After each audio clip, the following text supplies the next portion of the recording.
ጤና ይስጥልኝ የሐሴት ስፖርት አድማጮች፣ የሰዓቱን አጫጭር ስፖርታዊ መረጃዎች እየቀርብ ያለው አብራችሁ ይቆዩ። ትናንት የተደረጉ የአውሮፓ ቻምፒየንስ ሊግ የጥሎ ማለፍ ጨዋታዎች ካራባክ ከኒውካስል ምሽት 2:45 ሲገናኙ ኒውካስል ዩናይትድ 6-1 በሆነ ውጤት አሸንፏል። ሌሎች በተመሳሳይ 5 ሰዓት የተደረጉ ጨዋታዎች ቦዶ ኢንተር ሚላንን 3-1፣ አትሌቲኮ ማድሪድ ከክለብ ብሩጅ 3-3፣ ሊቨርኩሰን ኦሎምፒያኮስን 2-0 አሸንፈዋል።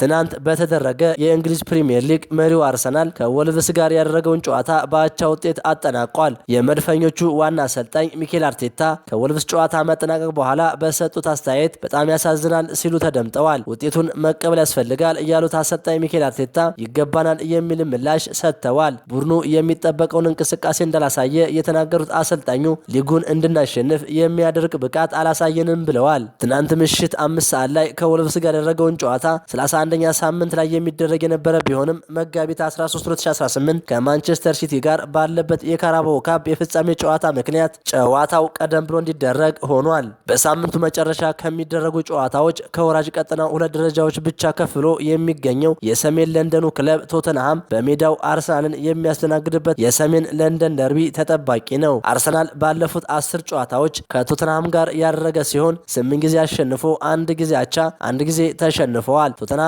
አርሰናልን ለመጨረሻ ጊዜ ያሸነፉት እንደ አውሮፓውያን አቆጣጠር ግንቦት 22 2022 ነበር። እሁድስ ማን ድል ይቀነዋል በጉጉት ይጠበቃል። ትናንት በተደረገ በጣሊያን ሴሪ ኤሲ ሚላን ከኮሞ ያደረጉት ጨዋታ 1-1 በሆነ ውጤት ተጠናቋል።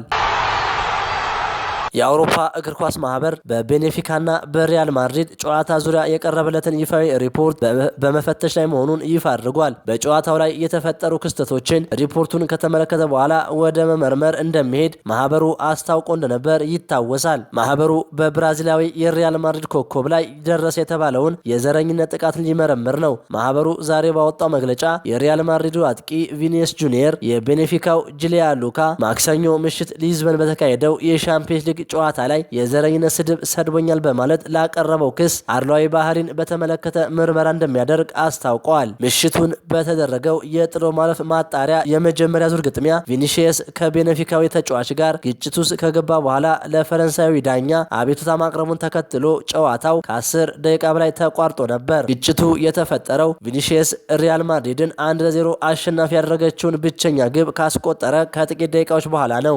የሪያል ማድሪዱ አጥቂ ኪሊያን ምባፔ በበኩሉ ፕሪስቲያኒ ከጨዋታ እንዲታገድ ጥሪ አቅርቧል። በአውሮፓ ምርጥ ውድድር ላይ እየተጫወተ እንዲህ ያለ ባህሪ የሚያሳይ ተጫዋችን አንቀበልም ብሏል። ምባፔ አክሎም ይህ ሰው ዳግመኛ በቻምፒየንስ ሊግ የመጫወት መብት ሊኖረው አይገባም ሲል ብርቱ ተቃውሞውን አሰምቷል። የቤኔፊካው አሰልጣኝ ጆዜ ሞሪኖ ቪኒሲየስ ግቧን ካስቆጠረ በኋላ ደስታውን የገለጸበት መንገድ ደጋፊዎችንና ተጫዋቾችን ለቁጣ አነሳስቷል በሚል ተችተውታል። ተቋሙ በመግለጫው ማንኛውም ሰው በእግር ኳስም ሆነ በየትኛውም ቦታ መድሎ ሲደርስበት ካመለከተ የመጀመሪያው ቅድሚያ የሚሰጠው ነገር ተጎጂውን ማዳመጥና ድጋፍ መስጠት ነው ብሏል።